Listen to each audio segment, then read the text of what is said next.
Welcome back to Savor the Flavor. Today, we're taking a culinary trip to the beautiful Mediterranean with a refreshing Greek salad paired with a tangy and creamy homemade tzatziki sauce. Get ready to tantalize your taste buds. Let's begin by gathering the following ingredients: 2 large cucumbers diced, 4 ripe tomatoes diced, 1 red onion thinly sliced, 1 green bell pepper diced, 1 cup of Kalamata olives pitted and halved, 1 cup of crumbled feta cheese, 1/4 cup of extra virgin olive oil, 2 tablespoons of vinegar, 1 teaspoon of dried oregano, salt and pepper to taste, freshly chopped parsley for garnish.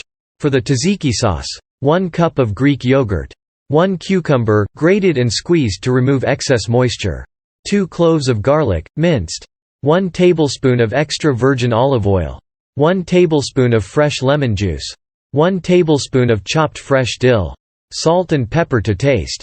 Let's start by preparing our Greek salad.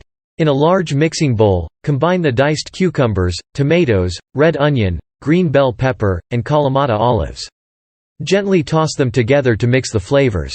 In a separate small bowl, whisk together the extra virgin olive oil, vinegar, dried oregano, salt, and pepper. This will be our dressing. Pour it over the salad and toss everything gently to ensure the vegetables are evenly coated. Now, let's move on to the star of the show, the homemade tzatziki sauce. In a bowl, combine the Greek yogurt, grated cucumber, minced garlic, extra virgin olive oil, fresh lemon juice, chopped fresh dill, salt, and pepper. Mix everything together until well combined. It's time to plate our Greek salad. Transfer the salad to a serving dish and sprinkle the crumbled feta cheese on top. For an extra touch of freshness, garnish with freshly chopped parsley. And there you have it, a taste of the Mediterranean on your plate. The vibrant colors, the harmonious flavors, and the refreshing tzatziki sauce make this Greek salad an absolute delight. I hope you give this recipe a try and experience the joy of Mediterranean cuisine. Thank you for joining me on this culinary adventure today. Don't forget to subscribe to our channel for more delicious recipes.